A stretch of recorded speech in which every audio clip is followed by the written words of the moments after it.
Good evening, everybody. We're so glad that you could join us tonight for a little bit of a learning and education webinar. My name is Danny Bellish, and I'm joined here by my wife and business partner, Christine, and our very special guest, Agostino Pintus. And we are real estate investors and syndicators, and we want to share the wealth and share the knowledge all about real estate syndication and how we were able to build wealth through passive income streams and really give you guys a first-rate education on what real estate syndication is and how it works and how you guys can participate in it. So one thing I do want to mention quickly is we are going to have a Q&A at the end. So if you have questions as we go, please enter them into the chat box, and we are going to have a full Q&A and we'll address all of your questions. So again, I'm Danny, my wife, Christine. We are New Jersey-based real estate investors.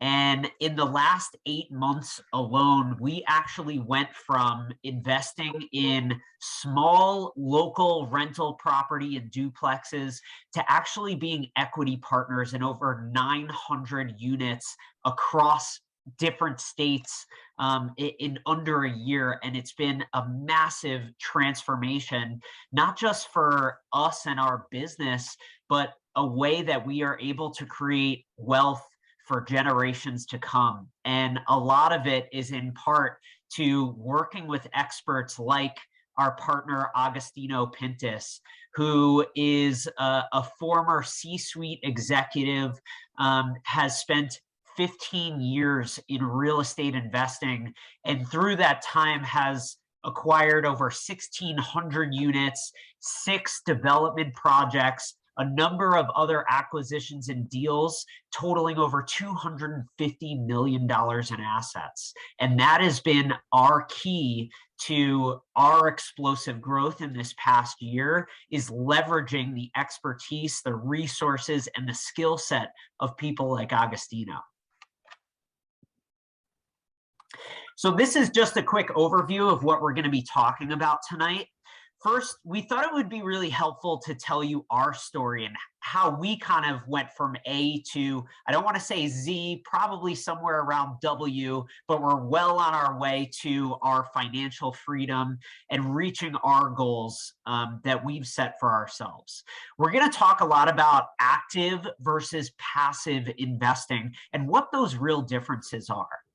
We're going to get into real estate syndication. That's what we're all here to learn about, right? We're going to define that for you. And not only that, we're going to show you how you can find and evaluate really great deals.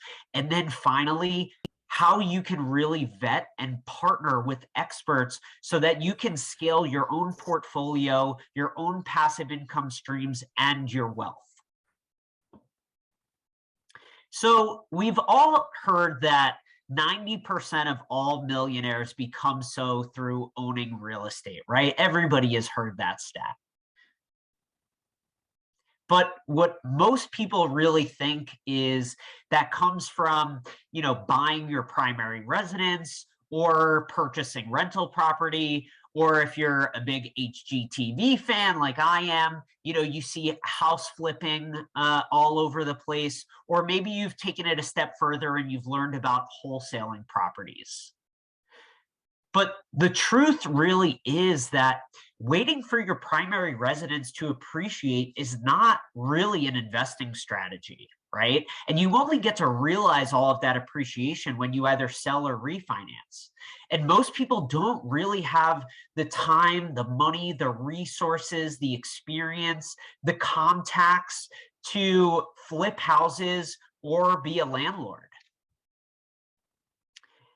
So now let's get into our journey. And by our, I mean Christine and mine here in New Jersey. We had the same idea and the same plan that a lot of you guys had. We wanted to build wealth. We knew real estate was a great vehicle to be able to do that. So, what we've all kind of learned from the baseline is, what do? You find an old, ugly house on the best block in town.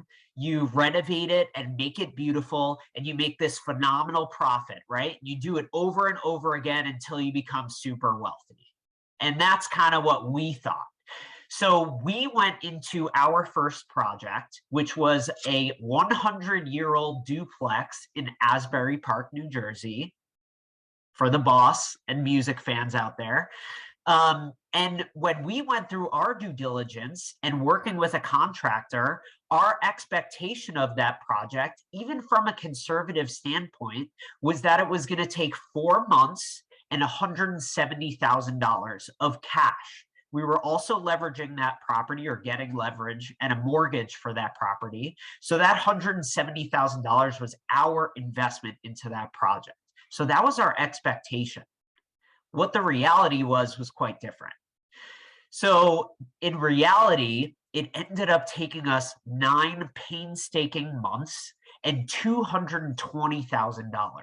And not only that, it took our own blood, sweat, and tears. So these are actual pictures of us breaking down concrete, pouring footings, doing landscaping, painting the house, because frankly, at that point, we had run out of money. We were bleeding funds. So we had to jump in and do all of the work ourselves. And a lot of that was because, we didn't have all of the experience. We ended up working with a contractor that, even though they were referred to us, they ended up being a nightmare to deal with. And we just didn't know what we didn't know. If you could go to the next slide. So what happened at the end was, we were $50,000 over budget. And not only were we so far over budget, but we had no income for 9 months. So you have to have all of those holding costs and carrying costs, pay the property taxes, pay the utilities during that whole time frame. So Christine and I were super stressed out and freaking out during this period that, our world was kind of blowing up. And we were kind of thinking to ourselves, when are you going to stop spending our money? And, what happened in the end was, not necessarily the end of the world. We made a very ugly duplex into a very pretty property with a nice white picket fence around it. And we ended up increasing the equity by about 125%. We were able to do a cash out refinance and extract most of the equity that we had put into it, a little bit more than half. And after filling it with tenants and dealing with that whole process, we ended up with about 11.5% return, which, after investing $220,000 to begin with, we ended up netting about $9,000 a year, which isn't so bad. It isn't the end of the world, but to invest $220,000 and 9 months of blood, sweat, and tears, and this whole process while we both had full-time jobs, it just didn't seem scalable. It didn't seem worth it to us. And we were kind of looking for another way. So that kind of leads us to where we are today. It was right after that point that we had a couple of duplexes here in New Jersey. We attended a networking event in Manhattan, and it ended up being about how to invest in real estate, but do so passively. And we didn't even know that passively investing was an option. So there really are 2 different types of real estate investing. There's the active way, which I just took you through, and there's a passive way. So that is what brings us to real estate syndication. So what is syndication? So syndication is a pretty general term that means when you sort of pool money and resources to accomplish a goal. And for real estate specifically, it's when investors pool their money and resources to purchase large, expensive commercial property, and everybody shares in the profits that are generated from that. And usually it's led by what are called general partners, who are these super experienced real estate investors like Agostino, who have been doing this for decades, have built all of the relationships, and know the do's and the don'ts that come along with real estate investing. And you get to participate in these large projects. So those are the general partners. Then there are the limited partners. The limited partners are the passive investors, people who help fund those projects. So their passive investment goes towards the down payment, the closing costs, the renovations, if there are any, and the reserves. And what limited really means in this circumstance is limited liability. Limited liability from a legal standpoint, from a recourse standpoint when it comes to the lenders. The limited partners are left out of any of that recourse, and their exposure is limited to the amount that they actually invested. So it's this model that helped take us from 4 small units in New Jersey to being equity partners in 922 units across 2 different states and almost $60 million worth of assets. And we're talking about large apartment complexes and commercial assets like 140 units in Dallas, Texas that are A-class units, a $20 million property, 291 units in Cleveland, Ohio, a $12 million property. And now when you're talking about creating opportunity in these properties and you're able to see gains on a $20 million asset, and let's say that appreciates by 10%, we're able to force appreciation, you're talking about exponential gains versus us continuing to buy small duplexes in the $300,000 to $600,000 range here in New Jersey. It just brought us to a whole different stratosphere of, not just wealth building, but of credibility to our real estate peers. So who are the types of people that are really investing in these deals, right? Number one, we've said it. It's people who want to truly invest in real estate from a passive perspective, right? They want passive income. They want mailbox money. They want sleep money. They want money that makes money for them. So if you don't want to be a landlord, you don't want to go through all of the trials and tribulations and the 3 T's, tenants, toilets, and termites that come along with being a landlord, this is an opportunity for you to have equity in real estate without doing that.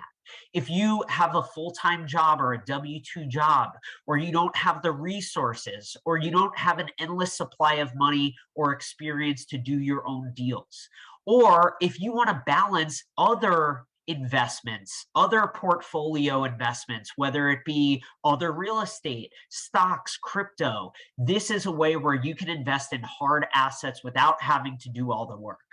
And then it's also for aspiring syndicators, aspiring big-time real estate investors, people who want to be like Agostino, right? You get this amazing inside access to how these large deals are put together, right? How all of the different teams and people fit into place. It's like an intricate puzzle that you get a first-rate education for. You get to learn the do's and don'ts from more experienced syndicators like Agostino, and you get direct access to these people to ask them questions. You get to see how their mind works, why they choose a certain market, how they do their due diligence, how they choose their team. And you get monthly reports from property management to see how this is all performing and why they make certain moves. And lastly, and I can speak from experience, you gain a ton of credibility, right? If I went into a lender or I went to a potential partner or to a broker and told them, hey, I have 4 small units here in New Jersey, versus saying I'm an equity partner in $60 million worth of commercial real estate, it just brings you into a whole different conversation and helps you level up in your own game. And so why do people invest in syndication? It's because, frankly, successful real estate investing takes a lot of hard work, it takes experience, and it takes time, right? It's taken Agostino decades to get his understanding of the do's and don'ts and how to navigate finding the deal, funding the deal, managing the deal, and also all of that time to build the relationships necessary to get phenomenal deals. So, who better to tell you more about how syndication works and how he is able to operate these phenomenal deals and offer great opportunities to investors than Agostino himself. So, Agostino, welcome to the floor, and feel free to take it away. Thank you, Danny. Appreciate it. So, just as Danny said, it's at the introduction. My team and I, we've acquired 1,600 units. We're on our way to doing much more than that. We have a lot of development projects underway, and none of this stuff happened overnight. It did take a lot of effort. A lot of effort. Previous to me doing all this real estate stuff, I was a corporate executive, like I'm sure many guys out there that worked in corporate America. And, I've been an entrepreneur my entire life, and I was told not to be an entrepreneur by my family. So here I am, not very good at being a corporate employee. That's just me. After making the switch to doing something different with my life, I decided that real estate was going to be it. And that's exactly what I did. So what did it take? First, it took a decision to go all in.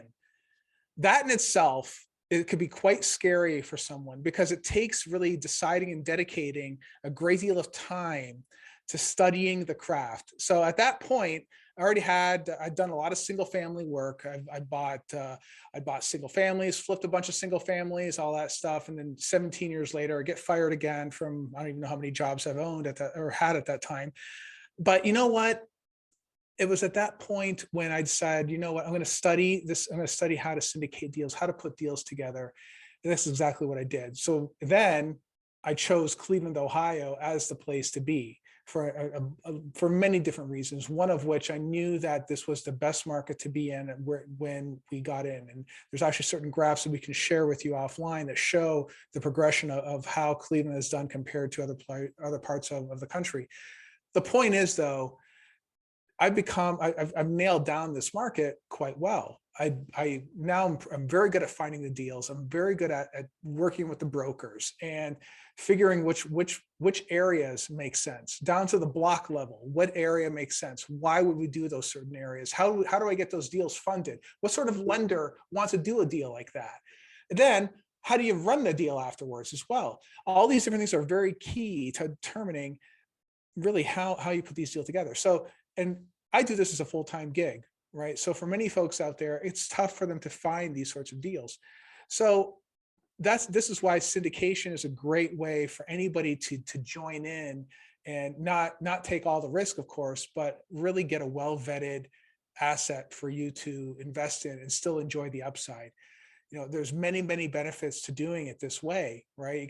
You do get the passive income, right? That is huge. The GP team, the general partnership, our team, we manage these assets every single day, right? I talk to our property management team either in one way, shape, or form every single day about one of our properties, all of our properties, on top of the weekly meetings that we do. It takes a high degree of work, right? We also have economies of scale when we're putting these deals together. And by that, I mean, we can hire the personnel to manage multiple properties, turn units very, very quickly and efficiently. So, Danny and Christine, whenever they come to visit our properties, they're not sitting out there with a jackhammer or pouring concrete. There's pros that handle this kind of stuff, right? And they do it way faster than any of us could ever do it. Right. So, and why do we do that? Because again, the economies of scale. We have many units spread out all throughout Cleveland. Right. Now, I would also say that the biggest part of this, though, is the ability to invest in any market. Now, I know some of you guys are maybe dialing in from New York, New Jersey, other parts of Cleveland. I'm sure maybe other parts of the world for that matter. Here's the thing. at least in this market anyway, when I spent years cultivating the relationships with the brokers, cultivating the relationships with the lenders. I got a deal just the other day, just literally yesterday. I was on a call here with my friends, and I got a deal. First one to see it in this entire market, which I turned away, right? Didn't like the deal. It was priced way too high. There was no upside, and we're not going to take a deal just for the sake of taking a deal. We don't operate that way. I turned it down. So what is a broker going to do next? They're going to take that deal. They're going to send it off to 5 other people. They're probably going to turn it down. And then it's going to eventually hit the market at large, where someone else who may not be as experienced at this market buys that deal. They will overpay for that deal, and they're going to get hurt. That's what's going to happen. I see it done all the time, right? The thing is, though, to avoid all that stuff, I spent years cultivating those types of relationships. And when someone can enjoy in the effort that we put in to take down a well-vetted deal, it makes all the sense in the world to do so. So how do these syndications make money? There's really 2 ways. There's of course the cash flow. And by that, this is the rent that we're collecting every single month, minus any sort of expenses and what other things that come with the operating the property, of course, right? And of course, there's appreciation. Now, the appreciation in the Cleveland market is very different than a place like New York or Chicago or Miami, right? And the key is to understand the types of assets that we're buying, and to also understand the types of assets you're investing in. The types of deals that we do are good, strong, relatively safe deals, right? Still provide a very good return with very little risk. Where, for instance, the COVID thing was a very good scenario where none of our properties experienced any wild swings, any major issues. That was because everything that we do is fairly safe and straightforward. But the thing is, though, is that when we do purchase one of these assets, you get that cash flow that comes in every single quarter, all the way through until we do a refi. And then when we do a refi, we return the majority or all of the equity back to the investors. And then, of course, we go to push for a sale after a certain time frame, right? Usually 5 to 7 years. And it's that way. It's and by the way, it's a very simple process. This is and what we're doing. We're not reinventing the wheel here. We're not creating anything new or out of the ordinary. Syndications usually work this way, but we have a very good track record, a strong track record of always performing in the same sort of fashion. So there are other benefits to doing this too. As we hold on to the asset and we make the monthly payments, we're paying down the mortgage, right? This is boosting up the equity that we're putting into the asset. But I think more importantly than that is the depreciation, right? There's something called accelerated depreciation, cost segregation. Some of you guys might have heard of it. If you guys haven't heard of cost segregation, reach out to us. That's a whole seminar in itself, right? But basically, the accelerated depreciation model allows you to take these massive tax write-off all up front, okay? And especially for our high net worth individuals that are listening in right now, you're looking for those types of tax offsets. Real estate is the way to do it. Many of my friends that are doctors and lawyers, they invest in real estate as a way to help offset some of that income and not get nailed in taxes. It is the greatest way to offset your earnings. Now, there's various types of syndications as well, primarily 506B and 506C, and they have different ways of handling accredited versus non-accredited investors, and whether it allows for advertising or not. The key thing to realize, though, is that for anybody listening right now, you don't have to be accredited. You don't have to be accredited. These types of tools that are available to us today, all right, were largely unavailable for many of the folks listening on this phone call for the longest time. These types of syndication type deals were all done in usually backroom, high net worth individuals just partnering up on deals and buying a tower somewhere. And no one ever heard anything about it. Not because they're trying to keep a secret or whatever, it wasn't really shared with the general public.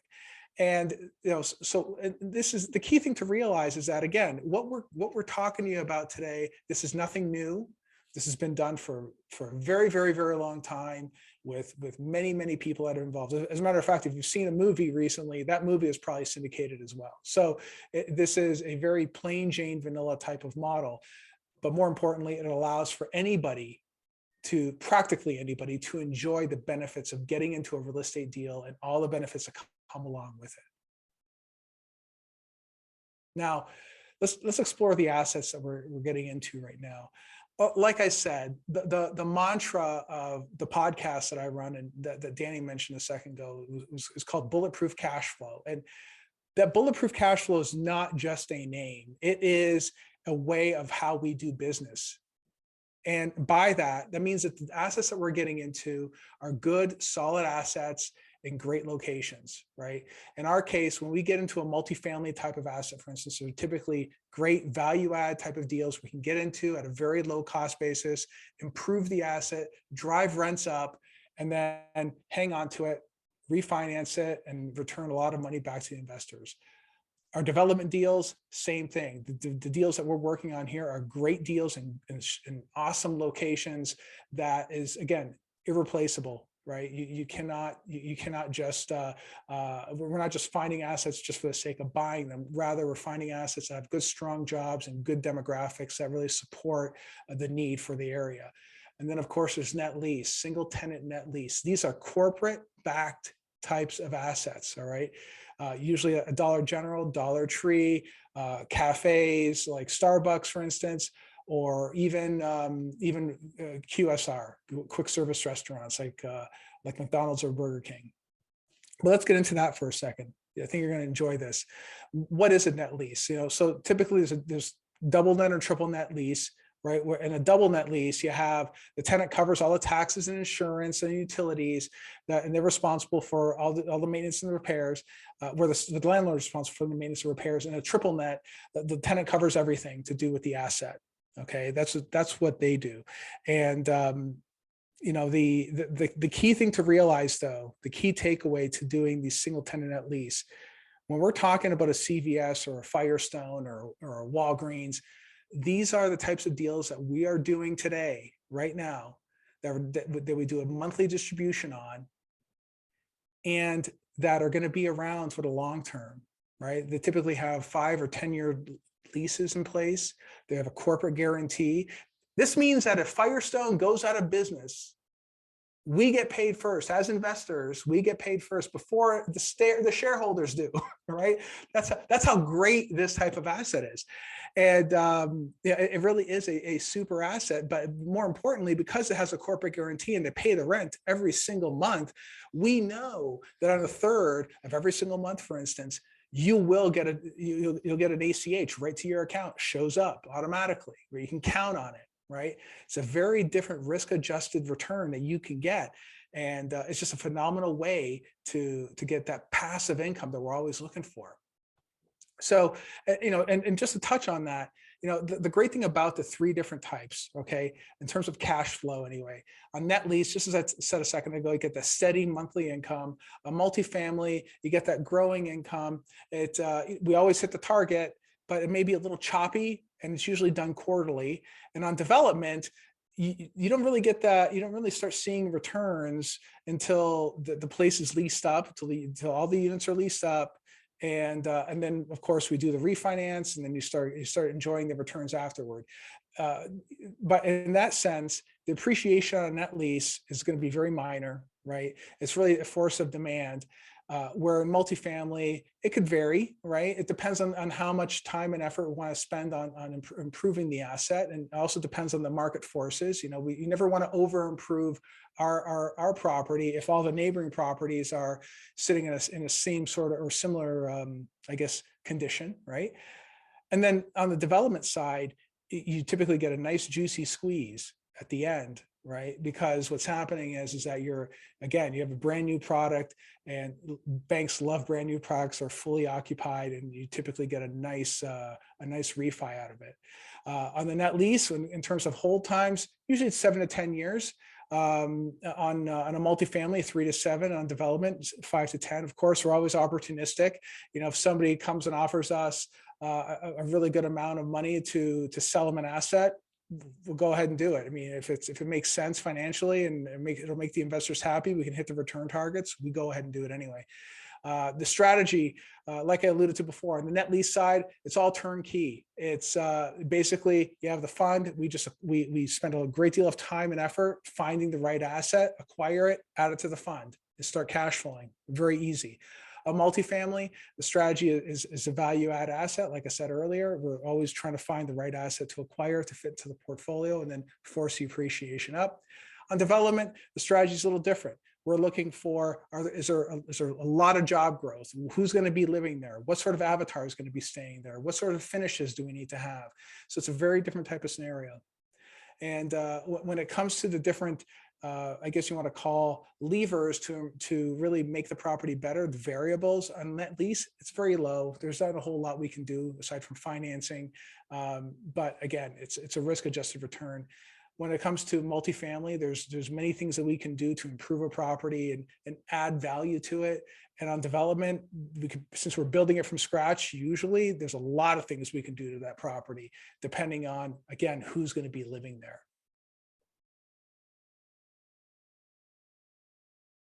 So with that said, I'm going to turn it over to Christine, and she's going to handle how you vet a syndicator and as well as finding deals. Hey guys. All right. Yeah. So we talked a lot about what syndication is and how it works and the different types of deals that you can get involved in. But now let's talk about how you actually go about finding somebody to invest with and evaluating the types of deals that they're working on. Because like Agostino said, if you find somebody like Agostino to partner with, they might be working on development deals, multifamily deals, and net lease deals. So how do you decide which one makes the most sense for you? So first, let's talk about the most important part of all of this is finding somebody to invest with that you know, like, and trust. That's the first thing that you need to ask yourselves.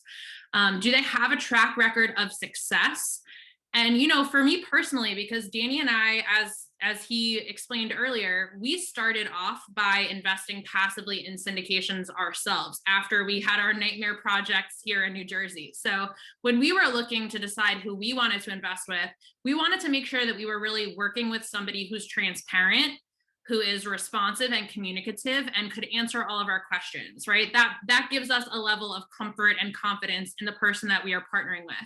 And another way to, get to know somebody better before you're investing with them is to ask them for references. So if they do have that track record of success, chances are they're going to have a bunch of happy investors who have invested with them previously, and they should have no issue providing you with some references. And then, once you find somebody that you like, or, a group of general partners that you like, and you decide you want to invest with them, you need to actually take a look at the deals that they're working on. And some questions that you want to ask yourself there are, first and foremost, are you happy with the returns, right? Like, we're all here to make money. That's why we're investing. So are you happy with the returns?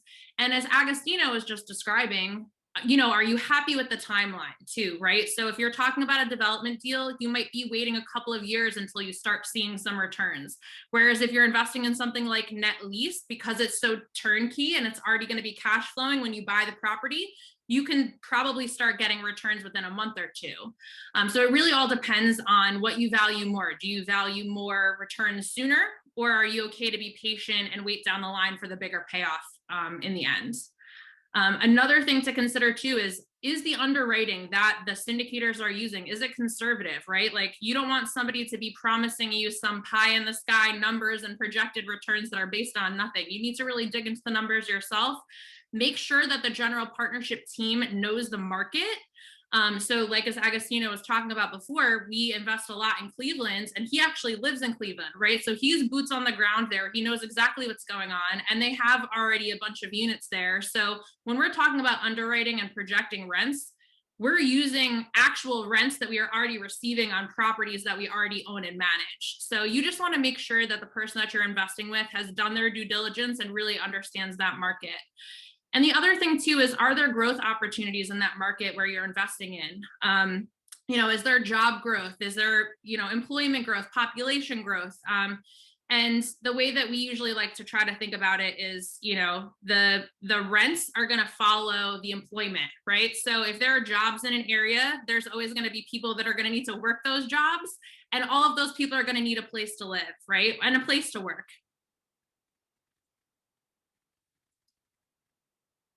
So if you do, find somebody that you want to invest with, that you trust, that you like, and you take a look at their deal and you decide, I want to get involved in net lease, right? Let's just use net lease as an example. The next things that you want to consider are, the type of deal that it is. So Agostino touched on this briefly before. Is it a 506B deal or is it a 506C deal? And that's going to matter because if you are not accredited, then it needs to be a 506B deal.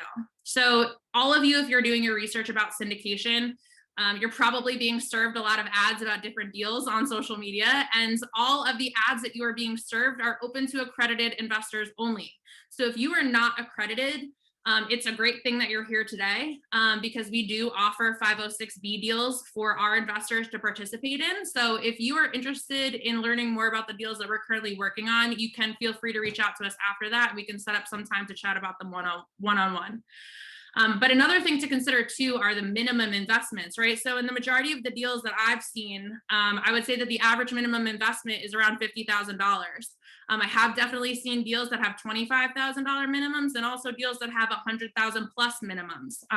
So if you're newer to syndication, you might be looking for something on the lower end of the minimums just to get started. We already talked about the asset class and obviously the returns and the timeline. But the other thing you want to think about is the regular distribution schedule. So not only when are you going to get your first distribution payment, but also, how soon after that are you going to be getting paid? So in a lot of, again, like Agostino mentioned before, in a lot of the multifamily deals that we work on, it might be 6 months before you get your first payment, and then you get paid quarterly thereafter. When we're talking about net lease, for example, you are, getting paid within the first few months of investing in that type of project, and then you're getting paid monthly thereafter. At least that's the way that we structure our deals. You also want to consider, since you are investing passively as an equity partner in these deals, you want to understand how is that equity being split between the general partnership group and the limited partnership or the passive investors, right? Is it 80% to the general partners and 20% to you, or is it vice versa? There's also likely going to be some fees that are associated with participating in these types of deals, like the ones that are mentioned here: acquisition fee, asset management, maybe a disposition fee. I wouldn't, it doesn't raise any red flags that there are fees associated with it. I would say that that's really just the cost of doing business. But I would keep your eye on it and just make sure that they aren't excessive fees, right? And that's something that we can talk about too offline if you have questions about, what's the average range for these types of fees. And the last thing that you want to think about too is the general partnership team putting any cash themselves into the deal, right? If they wholeheartedly believe in the deal and they think that it's going to be a moneymaker, I want to see them, when I'm investing passively, I want to see them putting some skin in the game too. And so then how do you actually, we talked about things to consider when you're getting to know a general partnership team, but how do you actually find them? And so as a non-accredited person, or even as an accredited person, it really all comes down to networking. So the fact that you're here tonight is the first step in the right direction because you're already networking with us. And I think, you do your research, you find referrals, you come to events like this, you can, find them on meetup.com, obviously on Facebook, you can, find other events through Eventbrite, go to meetups in person or virtual like we are now, listen to podcasts. Forums like Bigger Pockets, I think, are a great resource to people to do your own research and also connect with a community and be able to ask questions to learn from other people. YouTube University, big fans of YouTube as well. Also connecting with people on social media like LinkedIn and Instagram, and just doing an old-fashioned Google search too. And then, once you decide who you want to invest with, you found somebody that you want to invest with, you found a great deal, you're going to, need to figure out how to come up with the money to actually go ahead and make that investment. And, we just want to call a little bit of attention to this before we wrap up tonight, because I think when we talk about investing in anything, people really only consider the amount of money that they have in their savings account, which, yes, that is the most straightforward way of investing. If you have cash in your savings account, I'm going to plead with you right now that you need to be investing, especially with inflation over 7% right now. Your money is literally losing money sitting in the bank. So please invest it, whether you invest it with us in syndication or something else, just please be investing it. But if you don't want to take $25,000 or $50,000 out of your savings account, there are other options out there. So one of them might be liquidating other investments that you have. Like if you have money in brokerage accounts, you might be able to sell off some of those stocks to invest.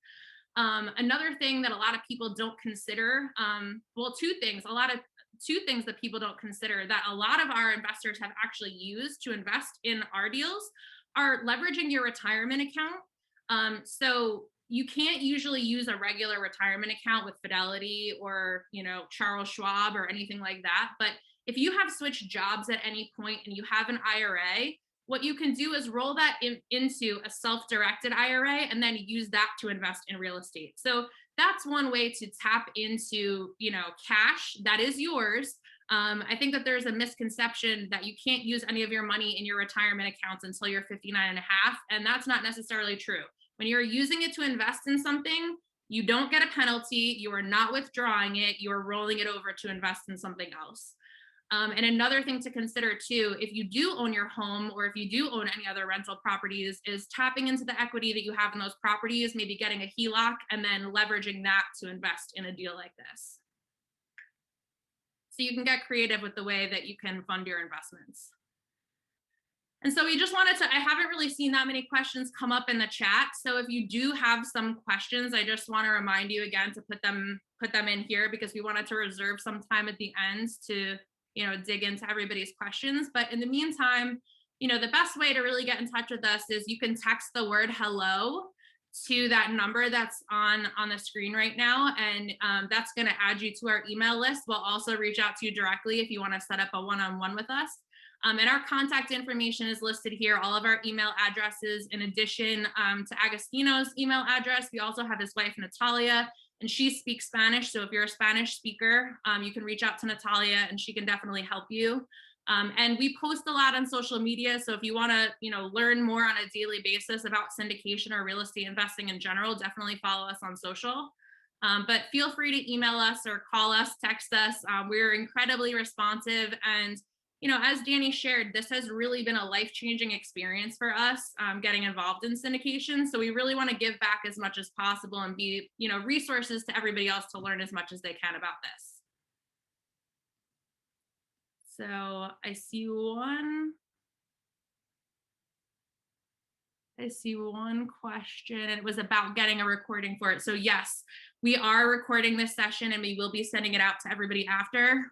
So if you do want to take a look, you can obviously rewatch this at any point. If you know anybody else that might be interested in learning more about syndication, you can feel free to forward this along to them too. And you're welcome, Phil. Phil says it was very informative and he appreciates the contact information. Honestly, please take us up on it. Reach out to us. We are talking constantly about syndication and investing, and whether you decide to invest with us or not, like, that's not what it's all about to us. Like, we genuinely want to be a resource to people to help them get started. Oliver is saying, with rates increasing, what kind of debt exposure do the properties have? Are you pursuing agency debt? I'm going to let Agostino take that since he handles it. Yeah, sure. So no, Oliver, good question. So generally speaking, the types of loans that we get, actually up until now anyway, have been regular commercial loans, right? From usually it's NYCB, really is what it is. Sometimes we pursue agency debt. Just depends on our timeline. It depends on the deal. Depends on how fast we have to close, that kind of thing. But I would say that right now we're, here's the thing. When you're having these types of the increasing in interest rates, you're not going to see these wild swings, right? It's not going to go from 4% to 8% or 4% to 5%. It's usually a quarter of a point or sometimes even less than that, right? They're very minuscule. And I have a saying that if that quarter point is going to kill the deal, it's probably a bad deal anyway. So that's the type of thing. I mean, so generally speaking, right now, on our development deals, here's an example. Development deal that we have cooking right now. I just got a term sheet. It's an 80% leverage, 30-year AM at 3.7% development. this is a development, right? This is not even an existing asset that's running right now, So I would say that there's still plenty of money out there that is looking for a home, and lenders are still lending on these types of assets, right? On a net lease is probably closer to 4%, but again, even that is a very good rate, for the types of assets that we're doing, right? So yeah, it just varies depending on the deal. It's never one straightforward type of scenario. As a matter of fact, I was talking to another guy who's doing deals in Chicago, brand new development deals. He's getting HUD loans. It takes up to 6 months to get one of these development HUD loans, but you're talking like a 40-year amortization at I think he said like a 3.9% interest rate. But that's Chicago. That's ground up.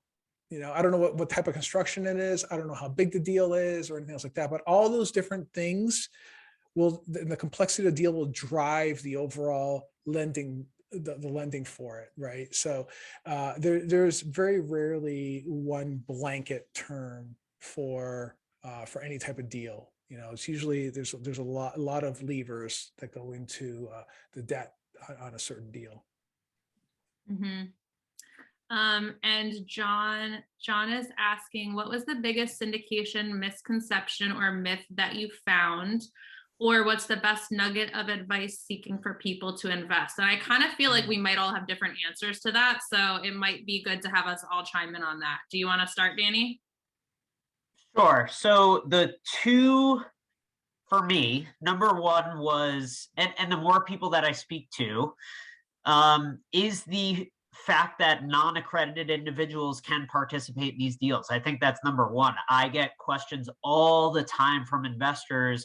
Do I have to be accredited? And it makes them apprehensive to even have conversations with us. So I think from a general standpoint, you do not need to be accredited to invest in these deals. However, to Christine's point, you do have to have a personal relationship with someone, a syndicator, who is offering these deals. So these are all regulated by the SEC, and they have very strict rules because they want to make sure that nobody is being taken advantage of and that there's nothing fraudulent happening here. So that's why for those individuals who are not accredited, they want to make sure that you're having one-on-one conversations with the people who are running the deals so that the vetting goes both ways. You can vet them as syndicators and operators for a deal you might invest in, but it's our responsibility to make sure that that investor also understands what all of the opportunities and the risks are with investing. So there are people that we've actually turned away or turned down from investing with us because they just were not in the right place financially to be set up for this. And, Christine and I and Agostino, at the end of the day, of course, we want to build a wealth building, beautiful business, but we're people at the end of the day, and we really care about other people. So we want to make sure that someone is in the right financial mindset, that they have financial literacy, and that they know what they're getting into before they sign on the dotted line and send their last, $25,000 or $50,000 over. That's not something that we really want to get into. The other small misconception, and I won't take up too much more time, is at least when Christine and I first heard about syndication, our first notion when we heard about some of the returns that, are offered through syndication and that they were better than what we got for that 9-month nightmare project was, this is too good to be true. Right. And that was our first notion was, I don't know how this could be real. Luckily, we dug in for a significant period of time to not only vet the operator, but look up, is this whole syndication thing a regular thing that happens? And the truth is that this happens internationally, not only in real estate, but in so many sectors and industries. This is a very real thing. And when we invested into our first 2 deals totally passively and just started seeing checks every single quarter, it was a mind-blowing proof of concept for us. So those are my answers. I'll leave it at that. Yeah, and I'm sorry. I was going to say. Go ahead. You go. You hang up. You go. All right. Well, I'll say, you know what, John, I will say this. I think that Danny hit the misconceptions just right. But I think that the one nugget of advice that I would offer is make sure that that person is a pro at that market. You know, I remember early on speaking to one of these syndicator guys who was in North Carolina or one of the Carolinas. He wanted to buy a 100-unit deal somewhere in Texas. Doesn't know Texas, never been to Texas, but he wants a GP on a deal in Texas. And I'm like, why would you ever do something like that? You know, it makes no sense to me. Meaning that I fully committed to this market enough to move here downtown. And I moved downtown because I knew this is where I wanted to be at the center of it all. And we run all of our deals within a very short radius, right? Because we wanted to be entrenched with what's going on in these deals, right? I'm here every single day, right?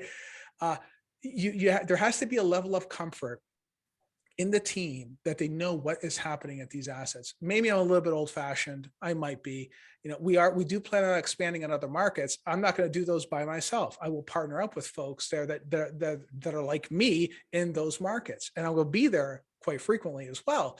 But the point is that when you do partner up with someone, make sure they know their stuff. You know, are they out there? Are they putting themselves out there? Are they providing information to you? Are they getting back to you quickly? Like Christine said a second ago, are they responsive to you? You know, if they're not, you know, it's maybe it's time to find someone else, right? And you know what? Some people like me, some people don't. It's okay. You know, it doesn't matter. You know, it's fine. Not that I'm being dismissive, but do you get along with that person? Do you like them? Can you genuinely sit down and have a drink with them if you had to? You know, it's a lot of it is based on personal relationship too. So I'll turn it over to Christine. Yeah. And I mean, I agree with everything that both of you guys just said too, but I think, you know, for me, I'm a control freak. So I think also the other thing that we hear a lot from people is like, I just can't wrap my head around giving up control, right? And so, yeah, when you are investing as a passive investor in a syndication, you are giving up control. You are trusting in an expert to do what they are good at, right? But I think that it took even Danny and I a while to wrap our head around the fact that we actually do that every day, all the time, right? Like, you don't do your own dental work, you go to a dentist for that. Like, you don't redo the plumbing in your house, you hire a plumber to do that, right? So you rely on professionals that you have done your due diligence on, and you trust them to do what they're good at. And that's exactly what syndication is. So, you know, I think to Agostino's point, like, and we're like, I think all of us are kind of old school when it comes to this, but I want to work with people that I like. So I say the same thing that Agostino said, like, I might not be your cup of tea, but there might be another syndicator out there that is, and that's okay, because I want people to invest with me who do like me and who do get along with me and who do trust me. I do want that reciprocal relationship there. The other thing that I would say too is kind of piggybacking off of what Agostino was talking about, also about the guy who was just randomly deciding that he was going to do 100 units in a market that he has no experience in. It's like, I think that the best thing to do, truthfully, is to invest passively first to learn. I hear about a lot of people who, you know, have taken down like a duplex or two, or have, you know, a portfolio of single family properties, and they've never invested passively in a syndication, but they want to syndicate a deal. Like, how do you even know how to syndicate a deal? Like, you've never even invested passively before. So like, who are you learning from? Like, you don't need to reinvent the wheel here. Like, these opportunities exist. Invest passively with someone who will give you their time, with someone who will be responsive to you, with someone who is transparent and communicative that you can ask questions to, and really use that as a learning experience. And listen, like, you might learn some things that you like, and you might learn some things that you don't like, but then when you go to do your own deal, you're going to be that much more educated and equipped to do it, rather than starting from scratch. So that's what we're all talking about here today, is like, you don't need to start from scratch and do it alone. Like, you can learn from experts to level up in your, you know, in your investing or in your business. It's like getting paid to be educated. It's like the reverse of college. yeah, unless you're a college athlete, right? Right. That's right. Let me see. I think that there are a couple more questions. Yeah, there's Oliver asked a question about do we follow up, or do we do anything with alternative value add plays like smart home tech or monetizing internet TV services rather than using Spectrum or Comcast? So, you know what, Oliver, it really depends on the asset, depends on the tenant demographic, depends on what we're putting together. So for instance, when we're doing a C-class value add type scenario, this is going to be who's your demographic in a case like that? Might be people starting up as nurses, people starting, maybe they're going to be your auto mechanics, they might be your blue collar workers, they're going to be employed people, but you know, they may not care about smart home technology. You know, they just don't. That's not their bag. You know, so we won't put in that type of technology or make the investment because we won't see the return on something like that.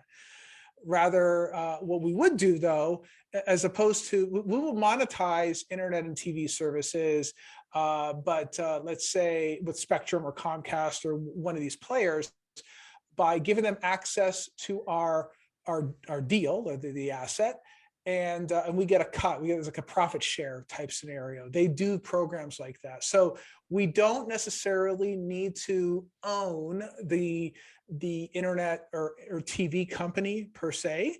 Rather, we would just do like a profit share type scenario. There's many ways to do this. They do the same thing with some utilities, depending on what city you're in, right?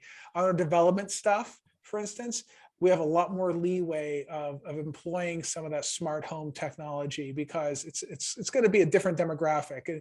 We do have a program, or another development's going to be coming up here soon. That's a different avatar. We're going to have doctors and experienced, I guess, nurse administration. You know, that's who our avatar is. That's when we build this thing. That's who we have in mind. Very different income level, very different type of product to deliver to them. They care more about those sorts of things.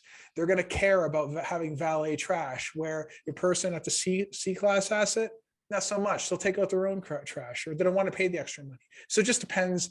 It depends on the asset, and it depends on who the avatar is. I'll just bring this up quickly. You definitely bring up a good point. Obviously, when we are adding value to an asset, no matter what it is, it's not just about raising rent, but it's also about decreasing expenses and creating efficiencies where we can. So obviously, we want to create a great place to live. But one of the ways that you even mentioned is, you know, what we might do in some scenarios is renegotiate certain utility contracts that we have, right? So we're taking over this property and it might be, you know, 290 units. We can go back and renegotiate some of those utility contracts to bring some of our costs down, which ends up bringing our net operating income up. Mm-hmm. Yep. And listen, like we got into a lot in this session today, but like we could talk about this for hours and hours and hours. And we will definitely host more sessions like this because there are plenty of other topics to cover, like net operating income and cap rates and all this other jargon that we're not going to bore you with right now. But I just want to jump back into the chat box. Phil also asked, should you expect to get the money back you have invested once the hold period is over? And have there been situations where investors would not get their investment back?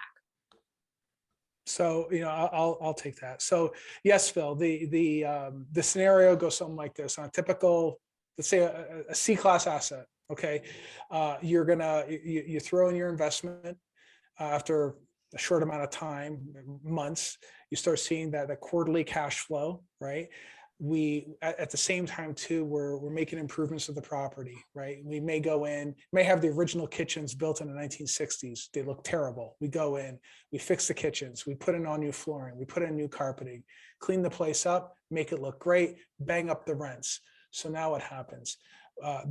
We increase the NOI, we're increasing the value of the property. The net operating income drives the value of the property, right? And to piggyback on something here, keep in mind, when we're usually buying these assets, the rents here, at least here in Cleveland anyway, $600, $550, we improve the asset. And because of inflation, it's driving the price of these assets usually by $200-300 a month. Now, $200-300 won't change your life. But when you take that $200-300, you multiply it by 300 units, and you multiply those 300 units by 12 months out of the year, that's a lot of money, right? The bank sees that. And because there's no assets available right now, it drives the cap rates down, and because there's no inventory available, so there's scarcity. What happens now? Now the asset is worth more. The asset is worth more. So what do? We refinance it. We return back the investors cash, right? We strive to hit 100%. Sometimes we get close to it. Most times I target 60% or greater, right? That's if I can't hit that target, I don't do the deal. We try to hit 100, and but that's at refi, and then you still own the asset in perpetuity until we sell it, right? That's the cool thing about our setup. Other guys don't do that way. We do, right? So in the entire time, you own the asset in perpetuity. And again, we can go into this with greater detail offline. Happy to jump on a call and talk a little further about it. But it's a great way to get that passive income for long periods of time. That's a great thing about these sorts of deals. Yeah, Bill, but no, I was just going to also add, because I know Agostino was talking a little bit about how, in value add projects, there's the opportunity to maybe do a refinance somewhere during the hold period where we return a portion of investors' principals. But to answer your question, Phil, yes, by the end of the hold period, what we do first is we pay back your principal, and then we split the sales proceeds. So that is one way that we treat our investors with preferential treatment, is upon a sale at the end of the hold period. If you haven't already been made whole during a refinance, what we do is we pay you back the rest of your principal before our GP LP split kicks in, and we split the rest. So the way that it would go, let's say on a net lease deal, for instance, is you would invest your money. Starting after a few months, you would get monthly distributions from the cash flow, from the rents that are collected. And then by the end of the hold period, to Christine's point, you would first receive your initial investment back when we liquidate the assets, when we sell the assets. You get paid back your initial investment first, and then we split the additional sale proceeds based on whatever the equity split is. For us, it's 80-20, with 80%, the majority, going back to the passive investors. Now, one of your second part of your question was, do people ever not get that full amount back? Now, I can't speak for other syndicators. I am sure that in the history of syndication, that things like that probably have happened. Has it happened to us? No, it's never happened to us. No. And to my knowledge, with Agostino and our other partners, that it's never happened to them also. I think the beauty about all of this is the flexibility to do what's best for investors. So in this scenario, we act as a fiduciary. So we are always acting in the best interest of our investors. So let's say a hold period is 5 to 7 years or 7 to 10 years. We're not going to sell in year 5 when we know that we can't get your full investment back to you. We will wait until the economics of the deal are most favorable to give you the biggest return in the shortest period of time. That's our main goal in all of this, no matter what asset class we're talking about. Yep. Let me see. Awesome. Okay, so we've reached the end of the questions in the chat box right now, unless anybody else has anything that they want to add in there real quick before we part ways. I'll just give it one more second to see if anybody else has anything. All right. Well, listen, if anybody does have more questions, which I'm sure you do, and if you don't want to ask them publicly, you can reach out to us directly, either through email. Those are also our cell phone numbers up on there. You can text us. or you can DM us on social media and you can ask us there. So listen, if more questions come up, even if you don't have them at the top of your head right now, feel free to reach out. But we really appreciate everybody taking the time today to listen in and to also ask these awesome questions, because it definitely helps educate everybody more. We will be hosting, as I said, we will be hosting more of these sessions soon. So be on the lookout for those. We're going to send out the recording for this afterwards, so you can rewatch it if you need or want, and feel free to share it with anybody else who you think could benefit from learning more about passively investing in real estate.